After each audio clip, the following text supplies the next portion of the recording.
खोब गोजोनथाव आरो मोजां सान जोंनि बयजोंबो सिनायजानाय अनसायजानाय दुलाराय बर' फरायसा आफादनि बारग' बोसोनगिरि मनेस्वर दैमारिनि दिनै गोथार जुलिनि सान आरो बाथौ नेमखान्थिनि गेजेरजों हाबानि प्राय जे हाबाफारि बेयो जागासिनो दङ।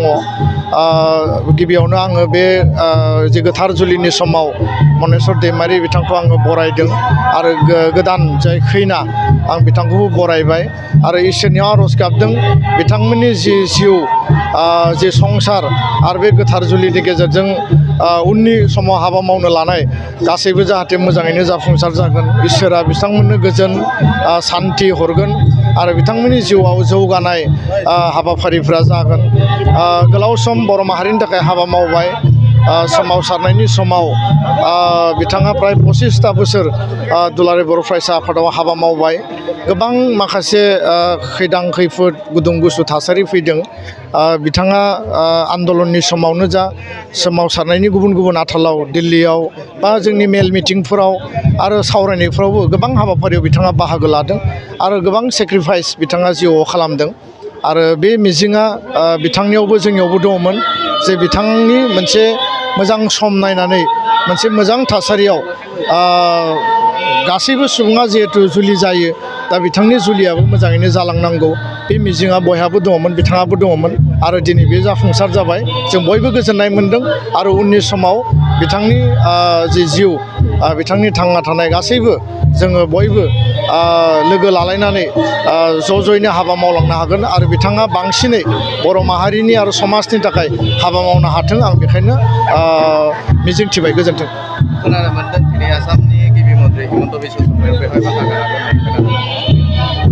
जोङो बेयाव फैनानै मिथिदों जे आसामनि गिबि मन्थ्रि डक्टर हिमन्त बिश्व शर्माया बिथांनि बे हाबायाव दसे नुजाफैगोन आरो बिथांखौ आशीर्बाद होनो थाखाय फैगोन। बेयो खोब गोजोनथाव बाथ्रा। सासे बर'नि दैदेनगिरि बर' माहारि सिबिग्रा बर' माहारिखौ गोसो गोरबोजों अनग्रा सासे सुबुंनि बे मोनसे गोथार जुलिनि समाव बा सानाव बिथांखौ आशीर्बाद होनो थाखाय आसामनि गिबि मन्थ्रिया फैनाय बे बाथ्राया बयनि थाखाय गोजोनथाव आरो बेखौ जोङो मोनसे मोजां साननानै जोङो जेब्लाबो माने साननानै लानो हायो।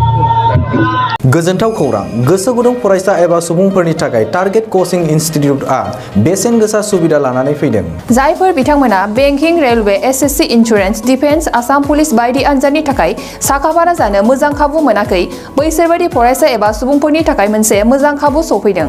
बरपेटा रड बिशाल मेगा मार्टनि साखाथियाव थानाय आमतलाव बे टारगेट कचिं इनस्टिट्यूटखौ खुलिनाय जादों। आथिखालनि साख्रि मोनै आरो बेकार जेंनाखौ नोजोर होनानै बे टारगेट कचिं इनस्टिट्यूटआ सोलोंसाफोरखौ गोबां गियान होनो थाखाय राहा लादों। बे टारगेट कचिं इनस्टिट्यूटआव सोलोंथाइ होनो लानाय आयदाफोरा जाबाय banking, railway, SSC, insurance, defence आरो आसाम पुलिस। जायफोर सोलोंनो गोसो गुदुं बिथांमोना टारगेट कचिं इनस्टिट्यूटआव मुं थिसननो एबा गोबां मिथिनो थाखाय 8134097059 एबा 8638961177 जानबुं नाम्बाराव जगाजग खालामनो हागोन।